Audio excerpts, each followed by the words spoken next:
Good morning. Welcome to worship with the community of First Unitarian Church of Omaha. I'm Reverend Shari, Woodbury, the congregation's minister.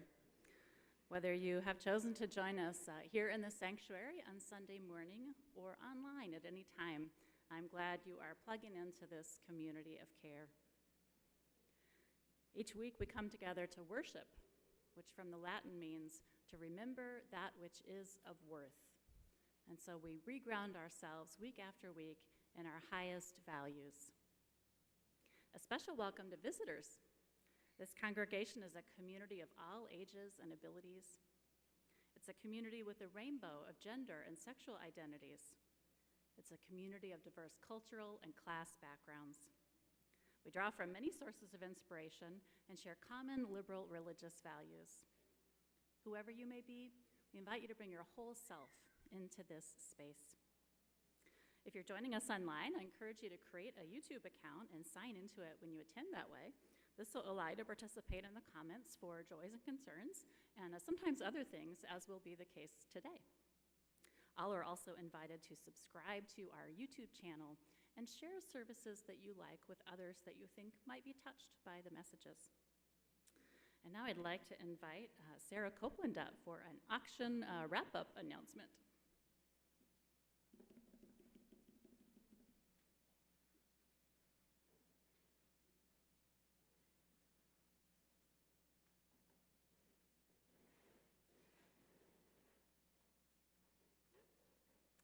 Hello.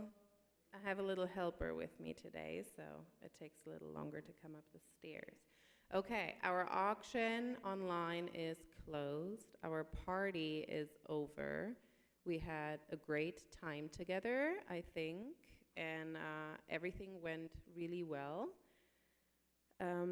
When I mentioned businesses during the party that donated to us, I overlooked the businesses that belonged to members because they hopped into the member category of the donations. And so I want to rectify that. Chrissa donated through her business New Dimensions in Wellness, and Della donated through her business Chrysalis Dance Studio. And Carolyn's daughter back there, she donated through her business Lil Buggy's Designs. All of this will also be in a report that will be sent out eventually when we've comprised all of the details of the auction. But today, Donna and I have been compiling all of the numbers that we have, and we have reached over $12,600. Yeah. So thank you all for volunteering and donating and bidding and supporting the auction. It was really a great time. Thank you, organizers, and thank all of you for supporting your church and having some fun together in the process. Chrissa also has a brief note to share with us, following up from another event that happened this weekend.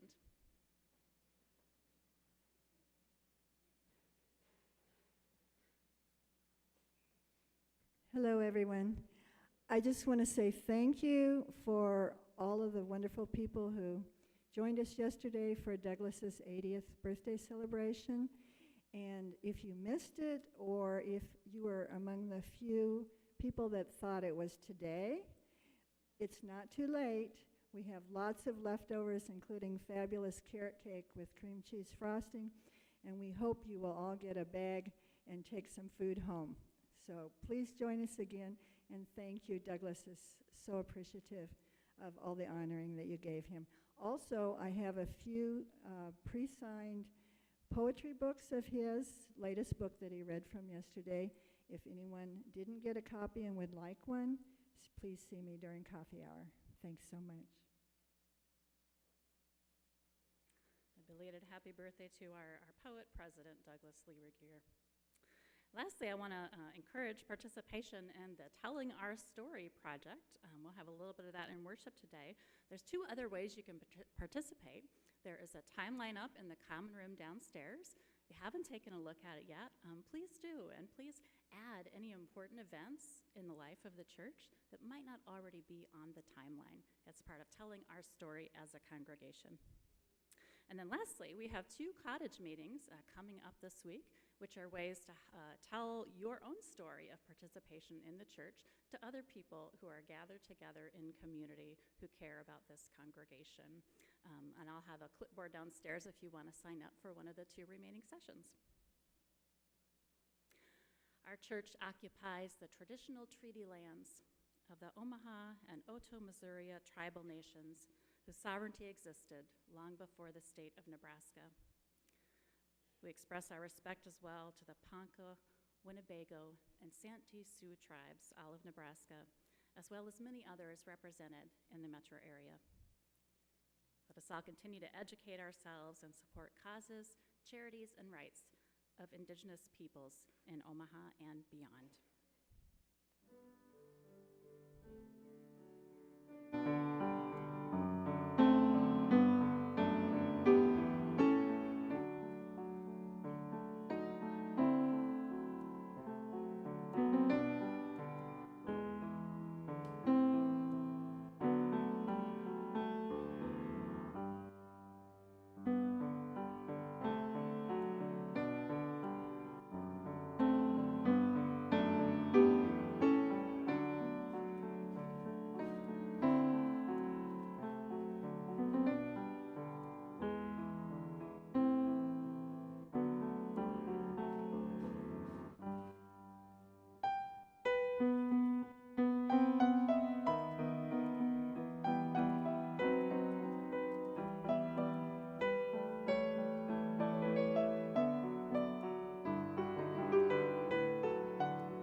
At this time, I invite forward Ann Knapp, and I think her daughter and son-in-law may come with her, to light the flaming chalice.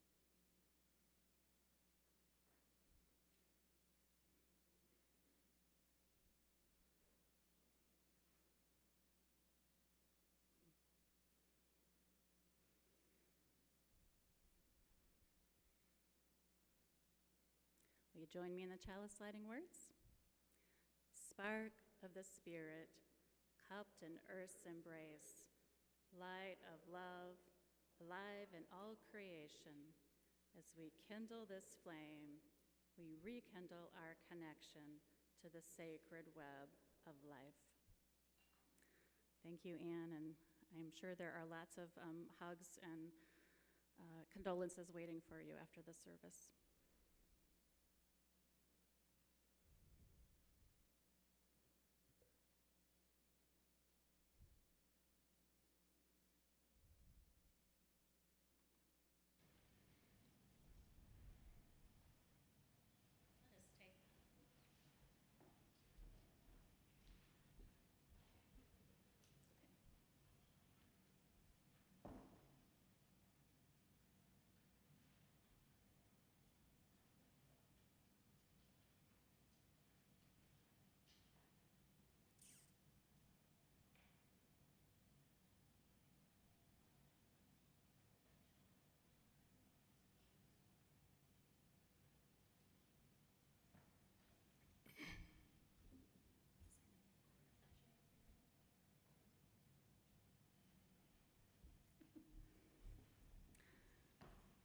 Let us take a moment to honor the ancestors of this church. The people who first came together to create a home for liberal religion here in the heart of Omaha. Who worked to raise money for a building. Who sat in committee meetings and created bylaws. Who chopped and marinated and baked for potlucks.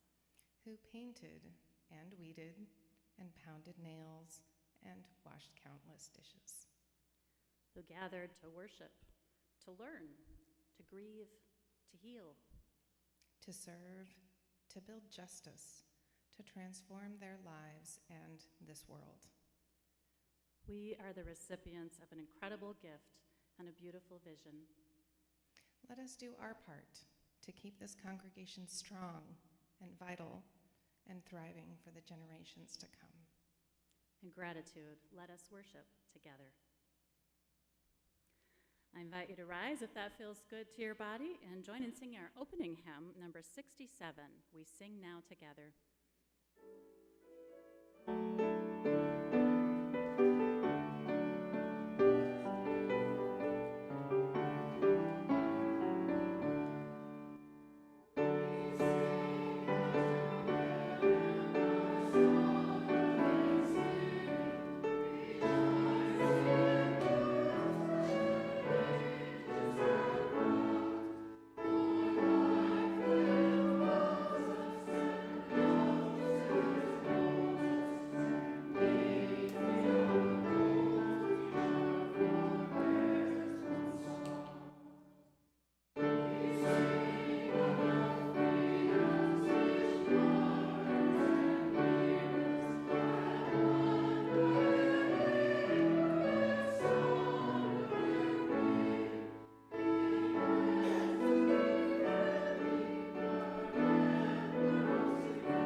In many religious traditions, people create altars to remember their ancestors, those people who have come before us. In the sanctuary today, you may have noticed the altar that we will use to honor our ancestors with the photos and mementos that you brought with you today. And if you didn't know or remember to bring one, we also have some paper that you can write a name on when we get to that. The ancestors you are recognizing today could be ancestors from your own family lineage, grandmothers, grandfathers, great-grandparents, uncles and aunts, siblings, parents. They could be spiritual ancestors, religious figures who have inspired you along your spiritual journey. They may be prophetic ancestors who showed you how to make a way out of no way, how to live with courage and conviction. All of these ancestors can be honored today. If you did not bring a photo or memento, as I mentioned, there's a paper here that you can use to write the name of an ancestor to place on the altar. First, we want to give you an opportunity to share a little bit about the ancestor you're remembering today with someone near you. You can share their name and why are they meaningful to you. And those who are online can share with online participants by using the chat. For those of you in the sanctuary, as you finish sharing with a neighbor, you'll be invited to bring forward your photo or memento to the altar here by the piano. You may go ahead and share with one another.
It's an altar of beauty in many senses, beautiful memories and connections we have with our ancestors.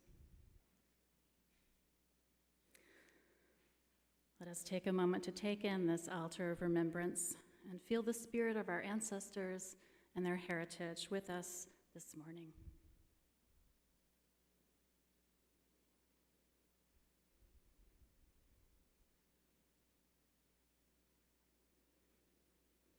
Blessed be. Each week we practice the spiritual virtue of generosity by sharing with others in our community offering. Half of undesignated gifts in the offering go to a local cause which resonates with UU values. If you're online or prefer to use your smartphone to give, you can use the QR code or the link in the program. Our Share the Plate recipient for October is Claire Care's Food Pantry at Clare Memorial, a congregation in the North Omaha with whom our church is friends. Please give what you can and help this church to serve members of our community who need food. Thank you for your generosity.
Come to the time for sharing of joys and concerns.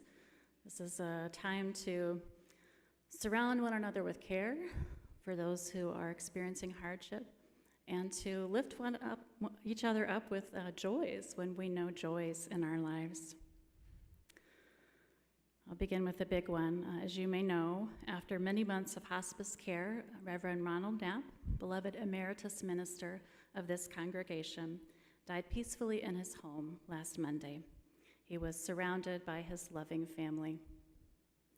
A celebration of life service for Reverend Knapp will be held on Saturday, November 9th at 11 here in the sanctuary, and that will be live streamed as well. A reception will follow in the common room. Reverend Knapp served as First Unitarian settled minister from 1976 till his retirement in 1996, and remained active as emeritus minister for many years after. The address for cards for Anne was included in the church e-blast on Friday, and if you're here, you can offer her your condolences this morning.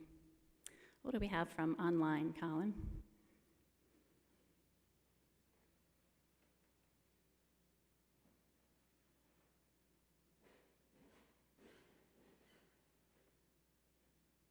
From Douglas Lee Regier, saying, after doing a fabulous job as music director, Dewey Unger has resigned her position due to having to work, to having too many work commitments in community music organizations and as a teacher for OPS.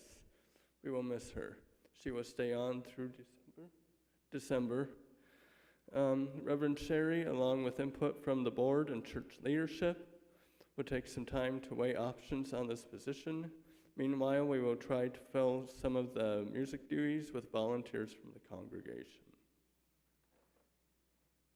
And we will have a thank you gathering for Judy at coffee hour before her last Sunday, so I'm sure she won't mind some hugs meanwhile. As we hold in the heart of this community, those joys and concerns spoken, as well as those that remain in the heart, I invite you to sing with me, number 352, Find a Stillness.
The wings of this music, I invite you into a time of contemplation. You may want to check your posture, see if your spine is straight. Perhaps place your hands comfortably on your lap. And if it's comfortable for you, you might want to close your eyes and take a few deep breaths.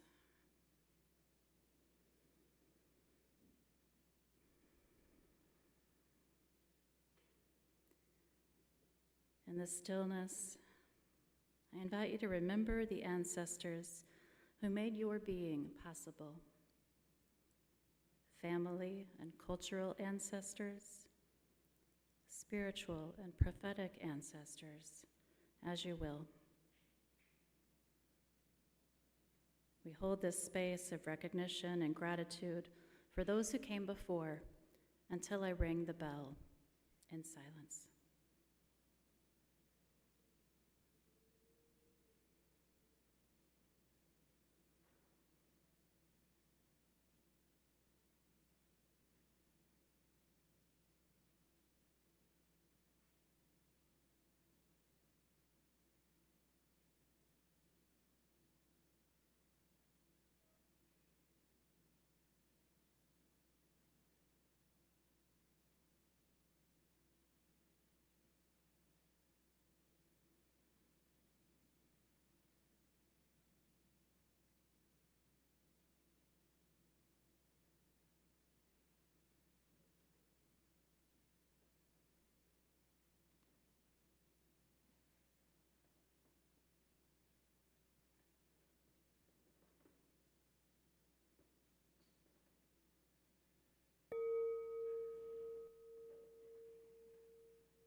Her reading this morning comes from my colleague Tanya Marquez, and you'll hear it in her own voice. Images curated by Kindness Bryan.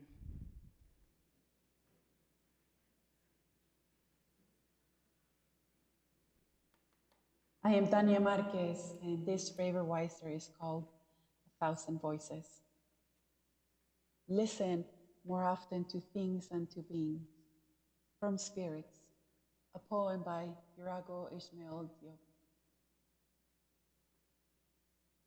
Every year, around this time, there is a distinctive smell in the air, and the trees sway like the whisper of 1,000 voices.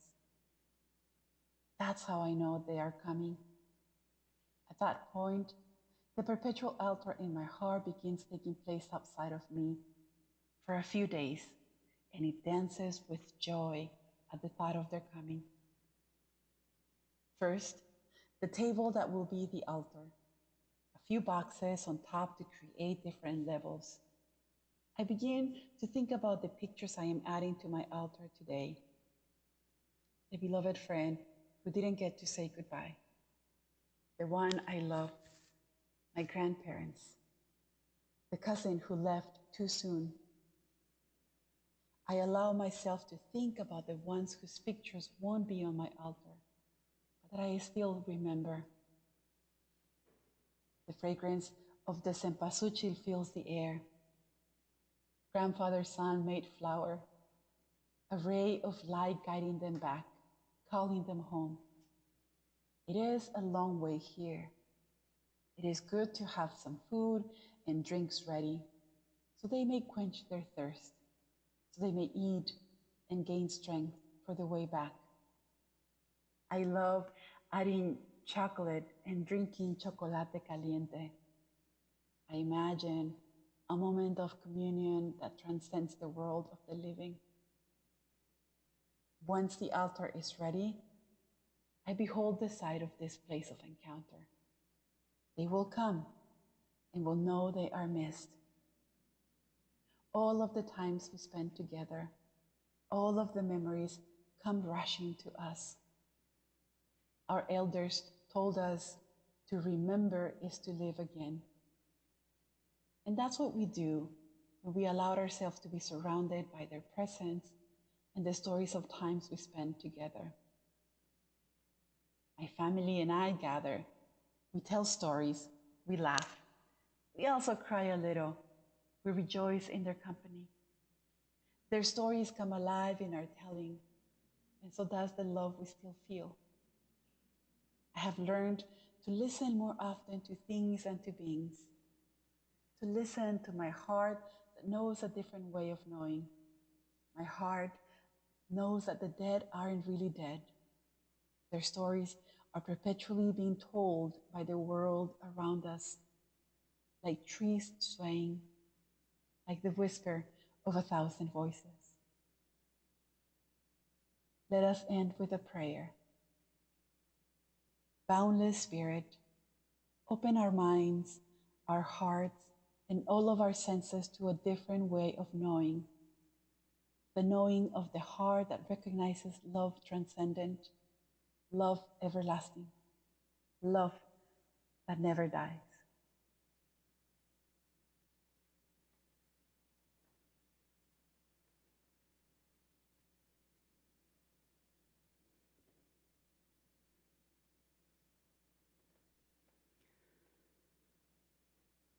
All around the world, from Benin to Mexico, from China to pagan Europe, humans have built altars to honor ancestors, made offerings of food and wine at grave sites, or carried on other practices to keep alive the memory of loved ones now gone. Such traditions nurture a sense of gratitude for those who have come before us and a sense of responsibility as we too will become ancestors to others. The photos, mementos, and names and notes on our altar reflect this reality.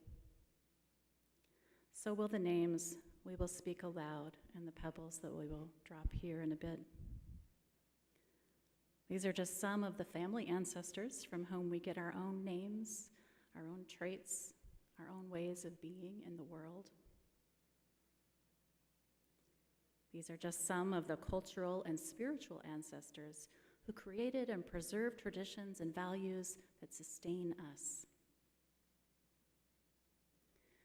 This year, as we continue the Telling Our Story project, I'd like to lift up some of the ancestors that all of us who are a part of this religious community can lay claim to as our own. Some of the past leaders of this congregation who helped to enliven its mission at previous moments in this church's story. To guide my selection, I have looked for a handful of First Unitarian Church of Omaha ancestors who embody enduring themes of this church. Last week, we held our teams meeting that we do periodically with leaders from various teams of the church. And folks there filled in some gaps in the church timeline that has been up on the gallery wall in the timeline in the common room. And participants then reviewed the events of the congregation's history and identified the following 5 through lines over this long period of time. 1 is working for social justice. 2 is the important role women have played.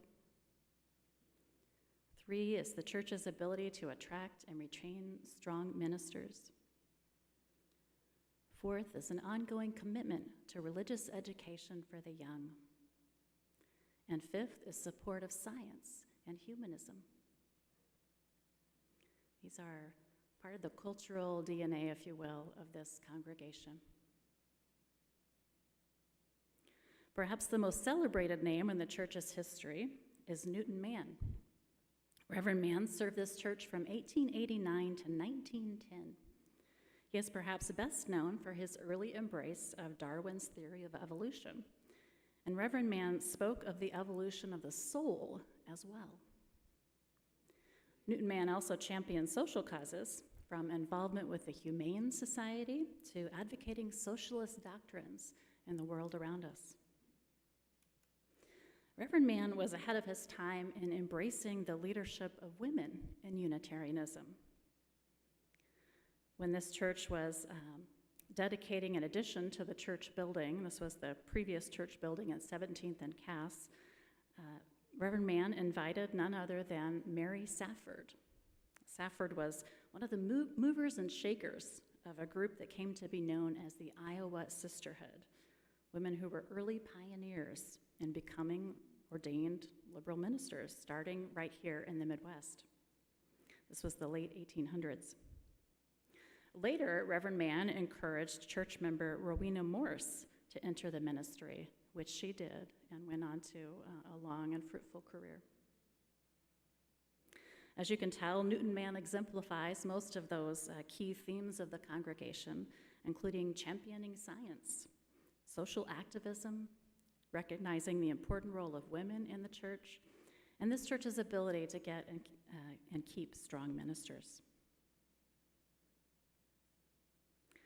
Let us remember as well Grace Holdridge and the Women's Alliance. By 1912, after Reverend Mann's ministry had concluded for a while, the church found itself in a difficult position. They had no building, no minister, no plan for moving forward. And it was the Women's Alliance that held the congregation together with vespers, church school classes, and meetings held in various sites around the community. In 1913, with only 19 names on the membership roll, Mrs. Grace Holdridge and the other Women's Alliance members determined to rebuild the church community from the remnant that remained. They continued meeting, they recruited new members, they held enough fundraisers to rent a regular meeting place. Then they brought the church to financial stability with multiple fundraisers.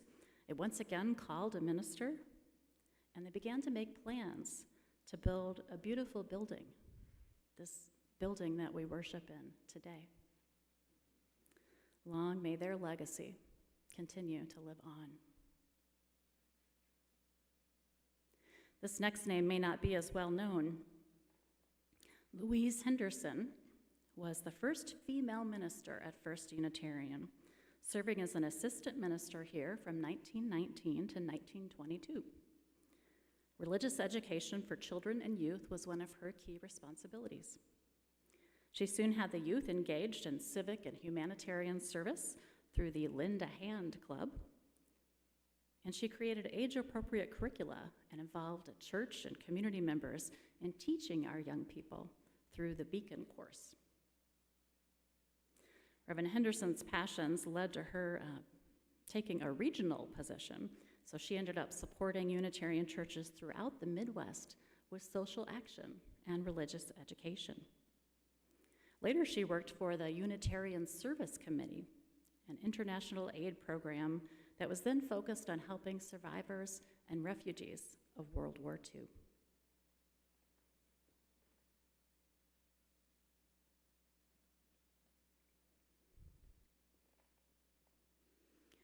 Next, let us name Reverend Ron Knapp, now of blessed memory.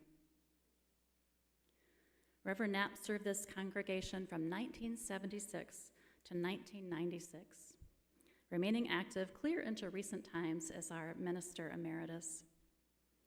He was a poetry-loving humanist and a prolific writer himself. Notably, Reverend Knapp threw his support behind a partner church relationship that First Unitarian developed with a Unitarian congregation in the Transylvanian region of Romania in Eastern Europe. Unitarians in that Hungarian part of Romania had been particular targets of persecution by the dictator Ceausescu. After that regime fell in 1989, our North American Unitarian Universalist Association started a partner church program. First Unitarian maintained a relationship of friendship and support with our partner church in Frutos Martonos for 2 decades. The church sent our minister and members to Transylvania multiple times, and annually sent our new friends financial support, both for their congregation and for their children to receive quality education.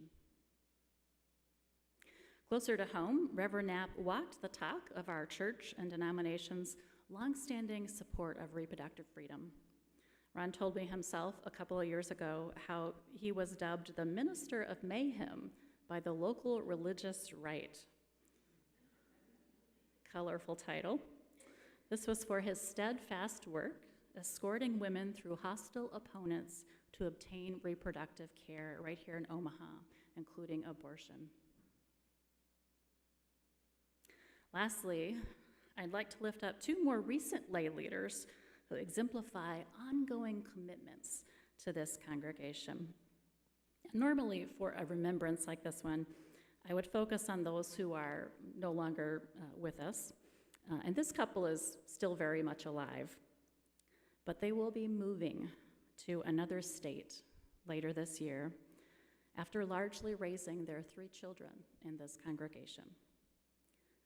And so I think it is fitting to acknowledge the contributions that they have made that will continue to echo down the generations here long after they have made a new home in California.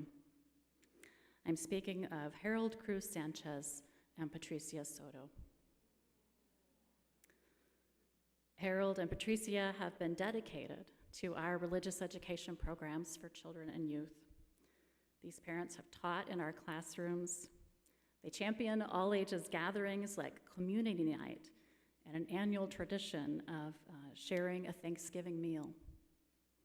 And they've advocated for the importance of religious education for the congregations present and future.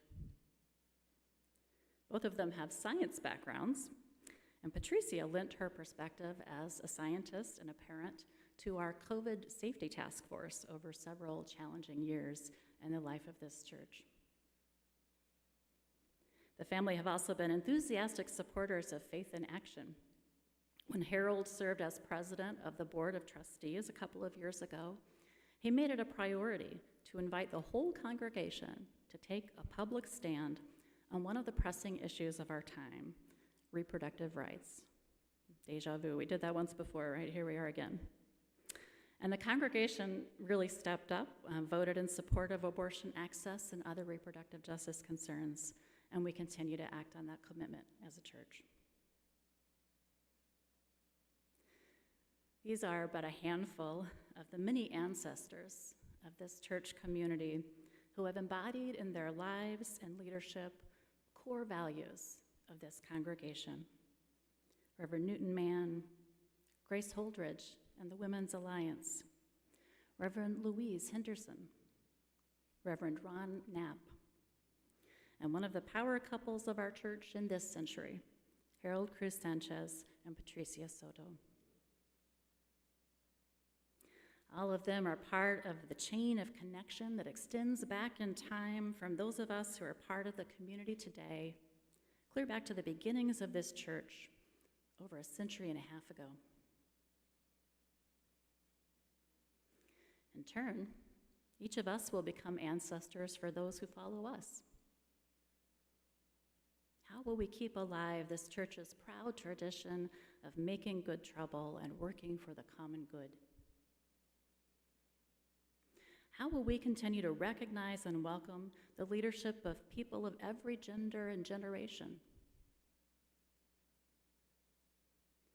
What will members in this century do to ensure this church can continue to attract and retain strong professional religious leaders? How will the cultural DNA of humanism and the embrace of science be expressed into the future here? And last but not least, how will we sustain a commitment to the nurture of our young people? Everyone within the sound of my voice has the opportunity not only to live out these long-standing values in our own lives, but to help pass them on to future generations. The invitation to do that is one of the messages I hear in a beloved hymn, "Wake Now My Senses." And I invite you to sing it with me from your seat. Just the first 3 verses of "Wake Now My Senses." It's number 298.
Now comes the time of naming. In a moment, I'll invite you forward to speak aloud the name of an ancestor you wish to honor today, be it someone from your family lineage or a spiritual or cultural ancestor important to you. We'll start from the back rows and make our way forward from there. You can come around this side and speak the name into the microphone if you like, and then you can take a pebble and drop it in the vase of remembrance. And then you can go down to a side aisle and return to your seat. If you're online and you'd like to participate in this, when folks come forward in the sanctuary, you can type a name in the chat, and Valerie or I will speak it aloud into the microphone and drop a pebble for you. But first, I begin by naming those members of this church who have joined the ranks of congregational ancestors over the past year. Would you mind dropping pebbles for that? Dorothy Dixie Lemon, October 28, 2023. William Bill Anderson, January 14, 2024. Genevieve Jenny Clemon, February 5th, 2024. Roman Noriega, February 6, 2024. Brian Callahan, May 29th, 2024. And Reverend Ronald Knapp, October 21st, 2024. You may now come forward to name one of your ancestors from the back down the center aisle and return along the side. And again, those online are welcome to put a name in the chat and we'll speak it for you.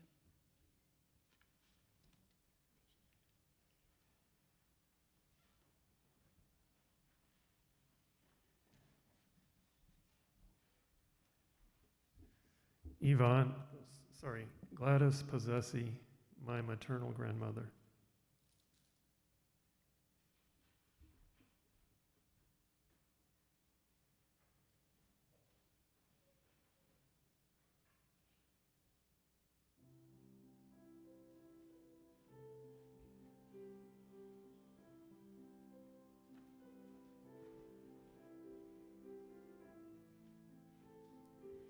Dolores Spooner, my paternal grandmother.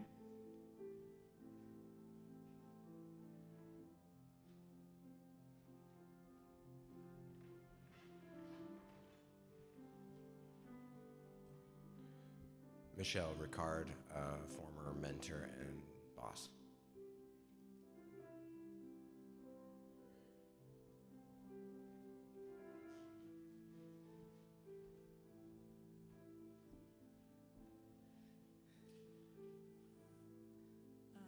Angie Schroeder, my mom.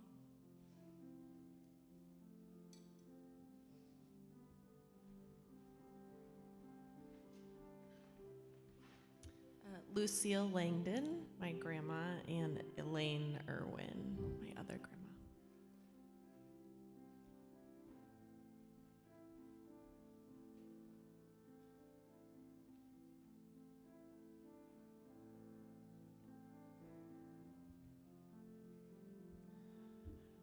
Reverend Edry Abraham Regier, my dad.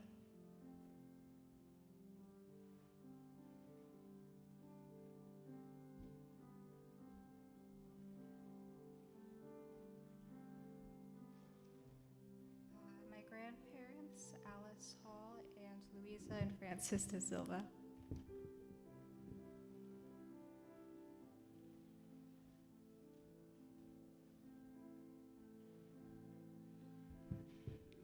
Lynn lost her parents, and I lost mine, so.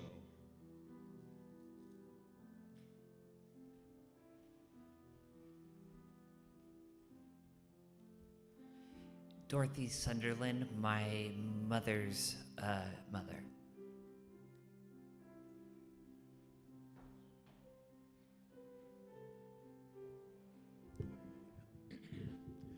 Paul Bosco and Elvira Panola, my beloved parents.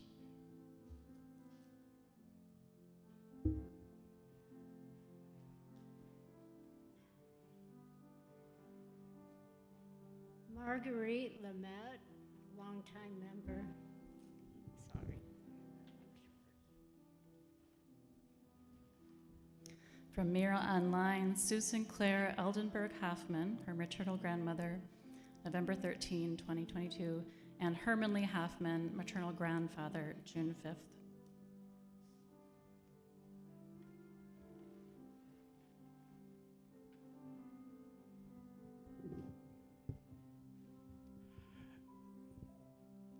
Dennis O'Sullivan, Jakob Fate, my great-grandfathers.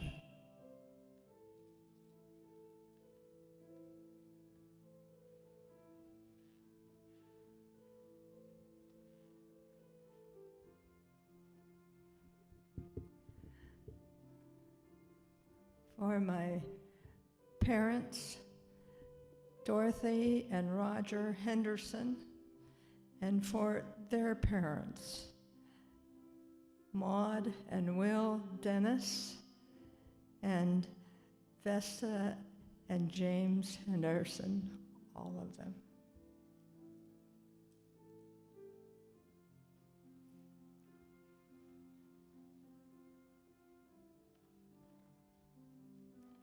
My mother, Matt Alabama Thompson, and my deceased husband, Jim Watson.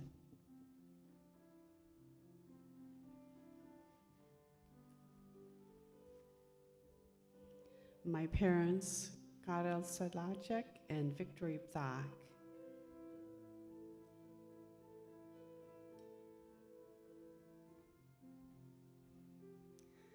My sister-in-law, Stephanie Myers Woodbury.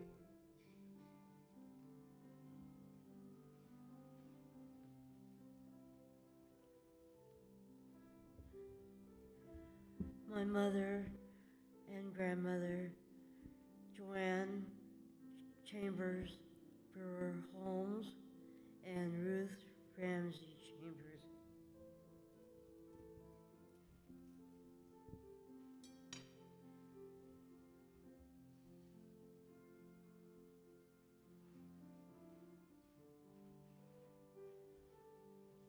My grandmother, Betty Perkins. My parents, Al and Gail Harrison.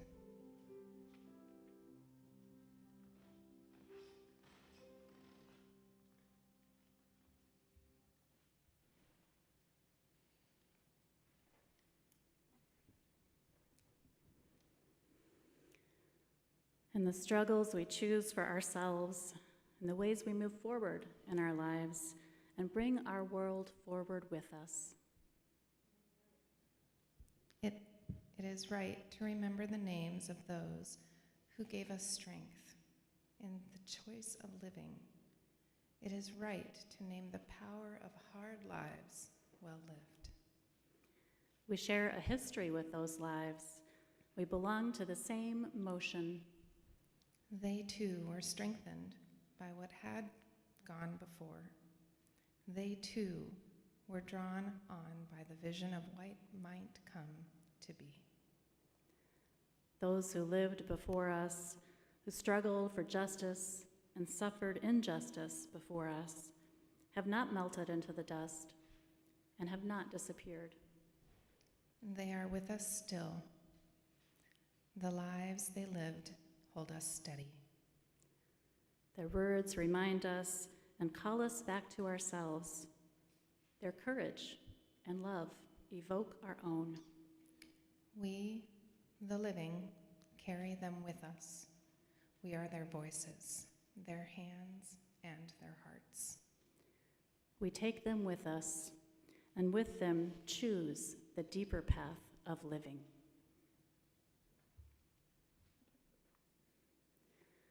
I invite you to rise to sing the final two verses of number 298, Wake Now My Senses.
As we depart, let us take forward in our own lives the best of those who prepared the way. May their love, their courage, their resilience, their vision be with us now and always. Amen.